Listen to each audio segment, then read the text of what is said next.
Bueno, entonces ahora continuamos con la sesión de cuantificación de incertidumbre y me llamo Andrés Kristen y aquí está mi conferencia.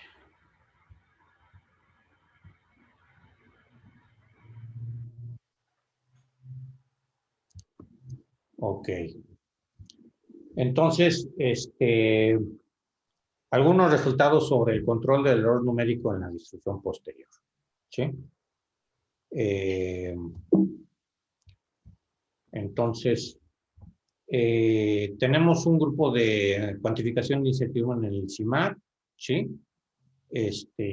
Somos Antonio Capella, Marcos Capistrán, yo, Andrés Kristen, tenemos varios alumnos de doctorado, postdocs, Juan Antonio Infante, trabajamos con él también, ¿sí? Guillermo Ruz y Olga Galbert, no los conocemos, pero los invitamos a la sesión. Perfecto. Entonces, este es el esquema general de cuantificación de incertidumbre, ¿sí? Nosotros tenemos un forward map, ¿sí? En estadística le diríamos regresor, ¿sí? Que depende de unos ciertos parámetros. Tenemos este forward map y normalmente involucra la solución de un sistema de ecuaciones diferenciales ordinarias o parciales, ¿sí? Y eso es una de las características de los problemas de UQ. Entonces, para poder evaluar el regresor, yo tengo que enchufar aquí mi parámetro, pero tengo que resolver ese sistema. Y luego, perdón, ese sistema lo observo, lo evalúo con este funcional de observación, lo evalúo en una serie de puntos, ¿sí? Y eso es lo que yo observo, con un cierto error aquí, ¿sí? Bueno, entonces, ahora, como el forward map involucra una solución de ecuaciones diferenciales, entonces la solución es numérica, normalmente, salvo en casos muy sencillos, la solución puede ser analítica, pero normalmente es numérica. Y esa solución involucra un error, ¿sí?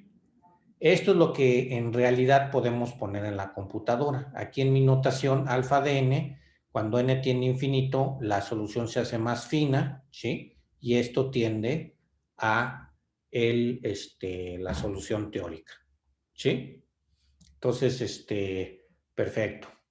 Entonces tenemos el esquema así. Tenemos unos parámetros desconocidos. Si yo enchufo estos parámetros aquí en el forward map, ¿sí? Lo puedo solucionar, ¿sí? Y luego tengo un funcional de observación que me lleva a una dimensión D, digamos, una dimensión M, ¿sí? Y esto me da una distribución para los datos. ¿Qué podemos tener la varianza. Aquí normalmente en problemas inversos la varianza se ponía conocida, ¿sí? Como que es la varianza del aparato de medición, el error del aparato de medición. En general, no tenemos por qué conocerla y de hecho en general es solamente una manera de modelar variabilidad en las observaciones. Esto es ruido aditivo gaussiano, ¿sí? Hay muchas maneras, por ejemplo, si tenemos conteos, por ejemplo, conteos en un contador de partículas gamma, ¿sí? Pues ahí son números, ¿sí? Entonces necesitamos bueno, claro, son números, ¿no? Son conteos, es discreta la distribución. Necesitamos una distribución discreta, no continua como esta. Por ejemplo, una Poisson o una binomial, no sé, ¿sí? Entonces hay muchas maneras de poner variabilidad en los errores, no nada más Y los parámetros de dispersión pueden también ser desconocidos. Entonces aquí tenemos ¿sí? Y aquí tenemos una distribución para los datos, ¿sí? Entonces, así ponemos nuestro modelo, ¿sí? Y entonces, si ponemos una distribución a priori para los parámetros, obtenemos, a través del teorema de Bayes, obtenemos una distribución posterior para esa a priori, ¿sí? A través de estos datos, aquí está, ¿sí? Ahora, como el forward map solamente esto es un objeto teórico, en la práctica es solo aproximado, entonces esta es un objeto teórico, no la podemos calcular, ¿sí? Con el forward map teórico, ¿sí? En realidad lo que podemos calcular es con el forward map numérico, podemos obtener una posterior numérica que depende de este nivel de discretización. Aquí está. ¿Sí? Perfecto. Más aún, el parámetro puede ser infinito dimensional.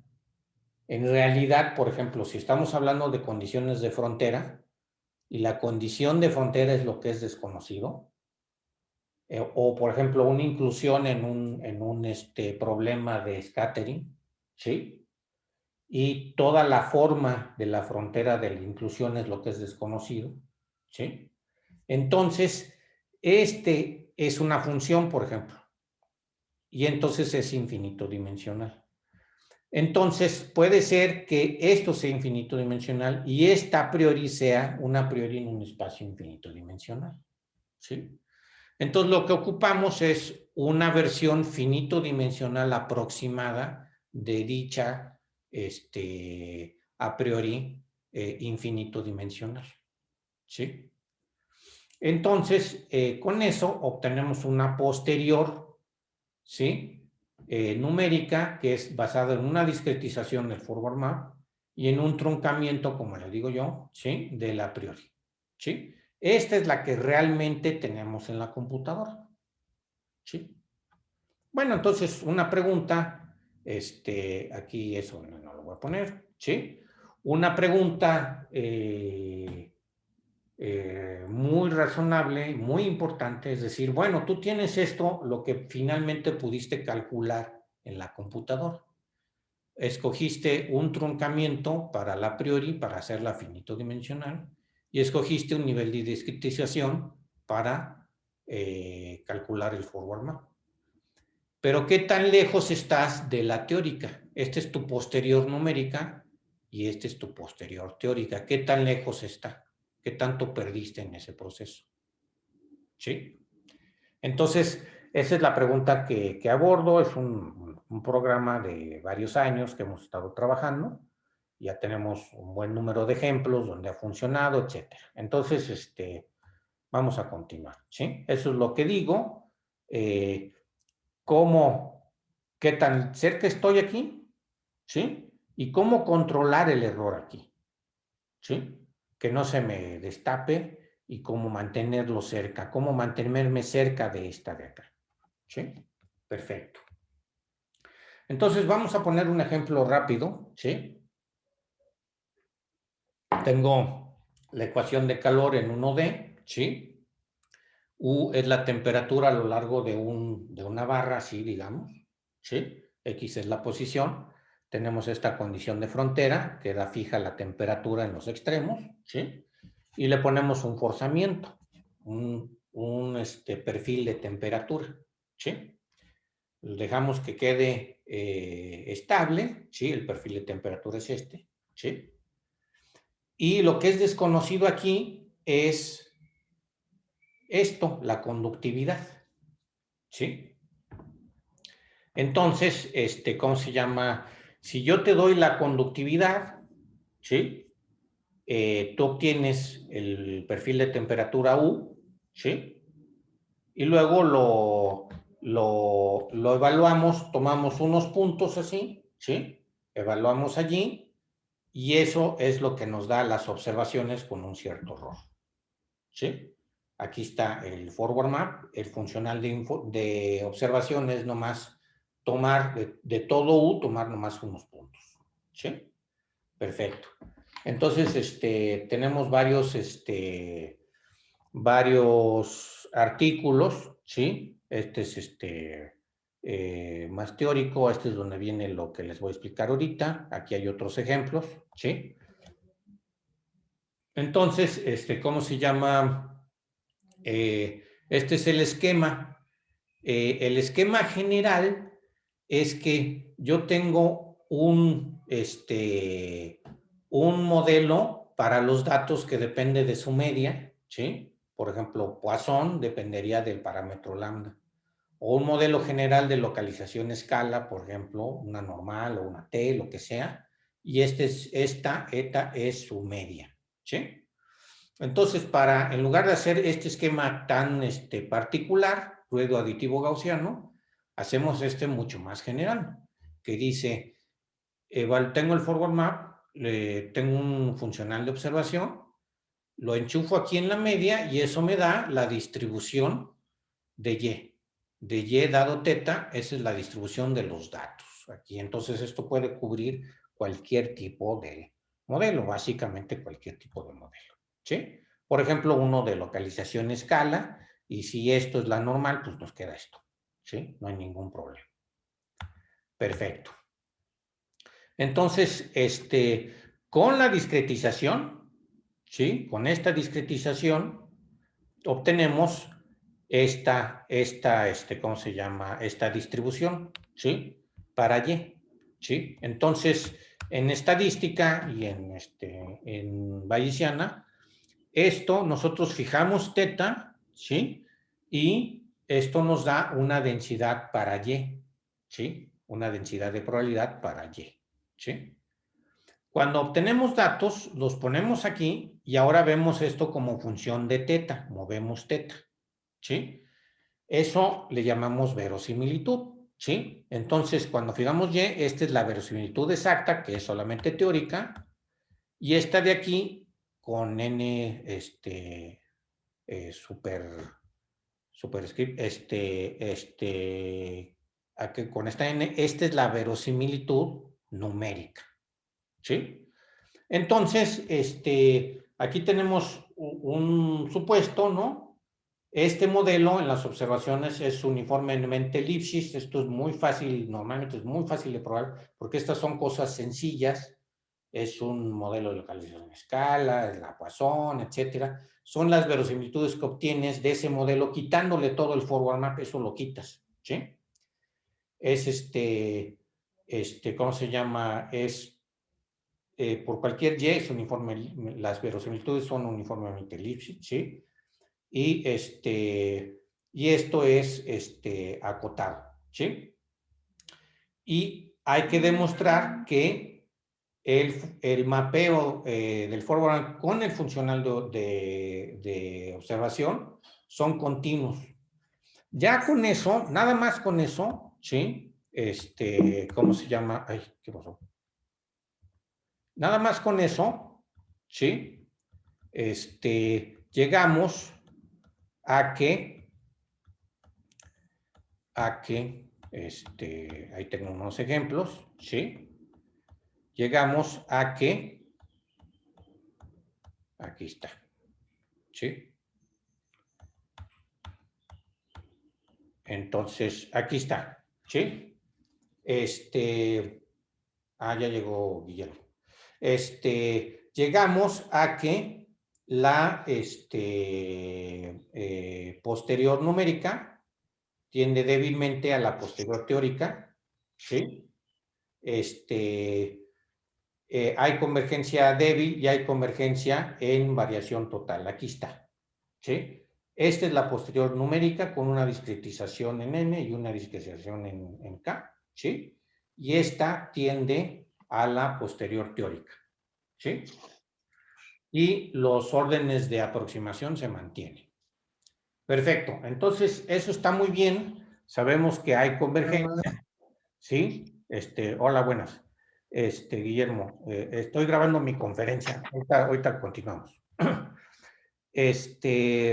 Buenas. Sí. Los órdenes de convergencia se mantienen, pero todavía nos falta decidir para una N fija y una K fija, cuál tomo y qué tanto pierdo, pero ya fijo. Esto es solamente un resultado asintótico que nos da una base teórica buena, pues, ¿no? Entonces, ¿cómo se llama? Vamos a continuar, ¿sí? ¿Cómo encontramos este nivel, ¿sí? De discretización y este a priori, ¿sí? ¿Cómo le hacemos? Entonces, de lo que se trata es comparar la posterior numérica con la posterior teórica. ¿Cómo? Comparándolo como modelos, ¿sí? Entonces, uno puede poner un supermodelo que sean este y este, con una indicadora, ¿sí? Si I es 1, nos da este modelo, y si es 2, nos da este. Podemos hacerlo así, ¿sí? Si I es 1, tenemos el modelo teórico, y si es 0, tenemos el modelo, ¿cómo se llama? Numérico. Y es un parámetro y podemos calcular la distribución posterior de ese parámetro, y la probabilidad de eso es esto, precisamente, con las constantes de normalización. Esta es la constante de normalización de este modelo y esta es la constante de normalización de este modelo. Y esta P es la probabilidad a posteriori de cada modelo, es cuánto le apuestas a cada uno, ¿sí? Tú quieres que esta P sea un medio, que sea cercana a un medio, para que te sea indistinguible este modelo teórico de este numérico, ¿sí? Entonces el numérico es prácticamente indistinguible del teórico y estás pues en el mejor de los casos. Es una aproximación, pero es prácticamente indistinguible. Entonces, ¿cómo se llama? Esto lo puedo hacer haciendo la razón de P entre 1 menos P y nos da la razón de estas constantes de normalización, ¿sí? Yo me fijo, esto quiero que sea prácticamente 1, que sean iguales estas constantes de normalización o muy cercanas a 1. Entonces, yo hago esto mismo y yo quiero que esta cosa de aquí sea cercana a 0, ¿sí? Ahora, esto no lo puedo calcular, esto no lo tengo porque es del modelo teórico. Esto lo podría tener, pero es muy difícil de calcular. Las constantes de normalización usando MSMC son muy difíciles de calcular, ¿sí? Entonces, ¿cómo se llama? Lo que hago es, a priori, calcular el valor esperado de esto con la distribución que tengo aquí. Y con eso puedo obtener una cota para el valor esperado de esa cosa que yo le llamo ABF, ¿sí? Y esa cota nos da esto, ¿sí? La cota nos da la distancia de la a priori numérica con la teórica. Tendría que tener esto estimado, ¿sí? Y luego nos da, este es el error numérico. Este es el error numérico, aquí lo tengo, ¿sí? Yo asumo que con el funcional con el funcional de observación, ¿sí? Tengo un error numérico, aquí está, ¿sí? Aquí está el error numérico, ¿sí? Lo divido entre el ruido de mis observaciones, ¿sí? Esto lamentablemente solo funciona para, ¿cómo se llama? Distribuciones de ruido de localización escala, ¿sí? Entonces, el error lo tengo que dividir entre el error de mis datos. Es el error que yo cometo en el forward map, es en base al error que tengo en los datos, ¿sí? No de manera absoluta. Un error en mi forward map con el funcional de observación de 10 a la menos 8 o 10 a la menos 3, ¿eso es mucho o es poco? Pues quién sabe. Más bien hay que verlo en términos del ruido que tengo en las observaciones, ¿sí? Si yo tengo poquito, si yo tengo un ruido de este tamaño, igual puedo tener un ruido chiquito así de este tamaño. Digo, un error en mi forward más chiquito de este tamaño. Y entonces eso se va a, en la posterior no se va a ver. Entonces yo tengo esta cota, lo que puedo hacer es decir, yo quiero que esto sea un chico, por ejemplo, 1 entre 20, ¿sí? Y entonces eso me da, esto es el error en mi forward map, eso me da una cota para el error que debo de tolerar en mi solución numérica con todo y el funcional de observación, eso es muy importante. El error que debo de tolerar en mi solución numérica, ¿sí? Tengo esa cota, ¿sí? Y la tengo a priori, yo sé cuánto es. Entonces yo puedo hacer el MSMC y en cada iteración tengo que estimar el error que tengo en mi forward con el funcional de observación y mantenerlo debajo de esa cota, y eso me diría que entonces eso me acotaría esto, el factor de Bayes para esto, ¿sí? Entonces, si tengo realmente cercano 1 entre 20, pues las posteriores serían muy parecidas, ¿sí?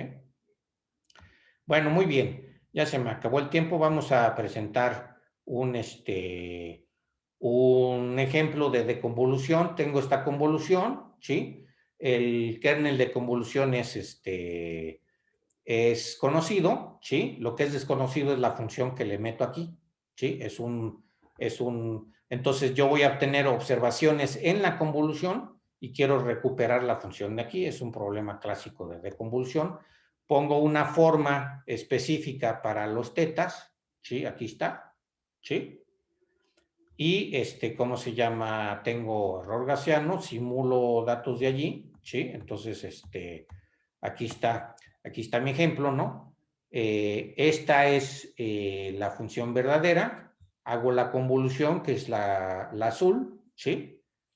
Y simulo datos con muy poquito ruido, los simulo, ahí están. Entonces, con estos datos, con esos puntitos negros, yo quiero recuperar la roja, quiero hacer la deconvolución. Entonces, aquí está el resultado. Estimo también el número de elementos en la serie de Fourier. El número de elementos es 7. Aquí me da la posterior, aquí está. Esta es la posterior para el número de elementos, ¿sí?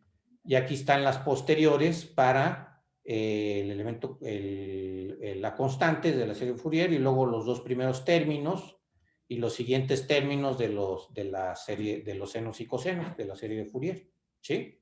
Ahora noten que hay una línea azul y una magenta. Aquí está también el histograma azul y el magenta transparente, ¿sí? La verde es la priori, ¿sí? Entonces, estas son las posteriores para los parámetros, ¿sí? Entonces, aquí la diferencia es que yo puedo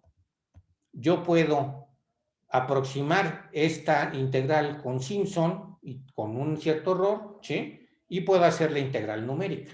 Digo, analítica, la puedo hacer calcular exacta. Entonces tengo el error, tengo todo, ¿sí? Puedo hacer la versión analítica, que es el exacto es el magenta, aquí dice. El exacto es el magenta y el azul es el aproximado. Y entonces, ¿qué resulta? ¿Sí? Que las posteriores son prácticamente indistinguibles. La posterior numérica es prácticamente indistinguible de la posterior teórica. Entonces, pues tengo todo. Tengo una numérica que tiene error numérico, pero prácticamente tengo la posterior completa. Prácticamente tengo la teórica, ¿sí? Esto, desde luego, necesita errores, poder calcular este error en mi método numérico, ¿sí? Estas en análisis numérico le dicen, ¿cómo se llama? Errores. Una vez que evalúas, tienes el error, entonces le dicen errores a posteriori, ¿sí? Para no confundir a posteriori de bayesiana, le dijimos after the fact, ¿sí? Una vez que ya hiciste el método, necesitas una estimación, ¿sí? En español le podríamos decir a toro pasado, ¿sí? Muy castellano, ¿sí? Una estimación a toro pasado, ¿sí? De mi método, necesitas tener eso, ¿sí? Y muchas veces no lo tenemos. Entonces, pues es todo. Perfecto. Entonces ahí tenemos muchos más proyectos y ya. Ok, entonces, muchas gracias y Dejo de grabar.